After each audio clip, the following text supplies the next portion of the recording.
প্রিয় দর্শক, আমরা এখন আছি গাজীপুর সিটি কর্পোরেশনের পুবাইল থানার 40 নং ওয়ার্ড জয়নগর খোরাইত সাপুরাপট্টিতে। আপনাদেরকে জানিয়ে রাখি যে এখানে সকালবেলা সকাল 6টা থেকে 6:30টার মধ্যে এক চাঞ্চল্যকর ঘটনা ঘটে গেছে। যেটা আমি যদি দেখাতে চাই যে জয়নগরে এক বেদের ছেলে বিয়ে করেছিল 4 বছর পূর্বে এক বেদিনীকে। বিয়ে করার পর তাদের 2 থেকে 2.5 মাস পূর্বে ডিভোর্স হয়েছে। ডিভোর্স হওয়ার পরেও ছেলেটি এই মা বাপের অবাধ্য হয়ে, এই এক কথায় যে মা বাপের অবাধ্য হয়ে অন্যত্র আরেকটি বিয়ে করে প্রায় 2 মাস হয়েছে, যেটা আমরা জানতে পেরেছি। এই 2 মাস হওয়ার পর এখন যে মেয়েটার সাথে সংসার করতেছে তার সাথে কি কথা কাটাকাটির এক পর্যায়ে ছেলেটির পুরুষাঙ্গ কেটে, একটু আপনি যদি আমাদের জানাইতেন যে এই যে এই মেয়েটা যে আপনাদের বেদেপল্লীর ছেলেটার পুরুষাঙ্গ কেটে দিয়েছে, এটার কি আপনি কতটুকু জানেন বা এর কি প্রতিক্রিয়া করেছেন আপনারা বা কি করতে চাচ্ছেন? আসসালামু আলাইকুম। আমরা ঠিকই বেদে, আমাদের ছেলেটা বিয়ে করছে বেদে, ছেলে বেদে, এবং 3-4 বছর সংসারই করছে।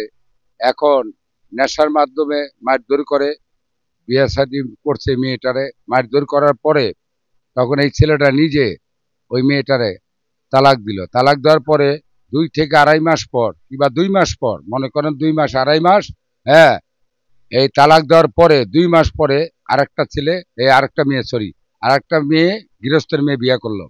বিয়া কইরা এরা ঘর ভাড়া থাকে। এর আব্বাই বাধ্য হয়েছে, ঘর ভাড়া থাকে, বাপ মার কথা শুনে না। হ্যাঁ, ডাইনিং করলে বাই চলে, নেশার মধ্যে চলে গেছে। নেশা খেয়ে মারধর করে পরের পরিবারকে।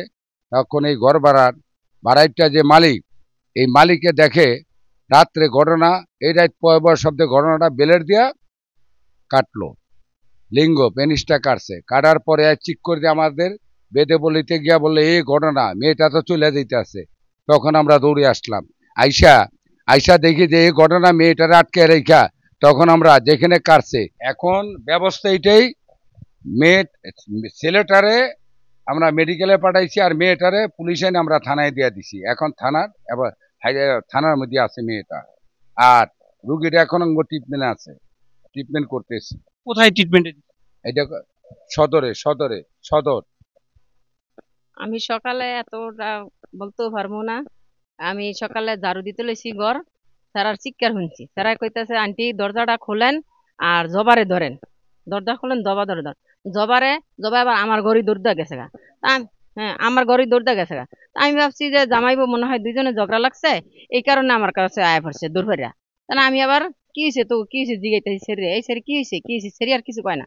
সেরি এদিকে আবার দৌড় দেয় পড়ছে, সেরির সাথে সাথে আবার আমিও দৌড় দিছি। স্যারা করতেছে যে দরজা খোলেন, দরজাটা আন্টি খোলেন। পরে আমি আবার আমার ছেলে ডাক দিছি, আমি কি আকাশের দরজাটা খুলছে, পরে দরজা খুলছে, আমি এক নজর আবার দেখছি যে রক্ত। পরে আবার আমার ছেলেরে কইতাছি আলামিন আগে শরীরে ধর, শরীরে জানি কি করছে, শরীরে ধর। পরে শরীরে আমরা গেছি গা ধরতে, শরীরে আমার ছেলে 1 মিনিটে গেছে, আমি আর 1 মিনিটে গেছি। পরে দুইজনে দৌড়ে যা এদিক দিয়ে গেছে, আবার সেরি শ্বশুর বাড়ি উঠতেছে, যাইতে পারে না সেদিক দা, সেরি শ্বশুর বাড়ি উঠতেছে। পরে যায় হের বাপ মার কাছে, ছেলের বাপ মার কাছে আমরা ধরাই দিয়েছি।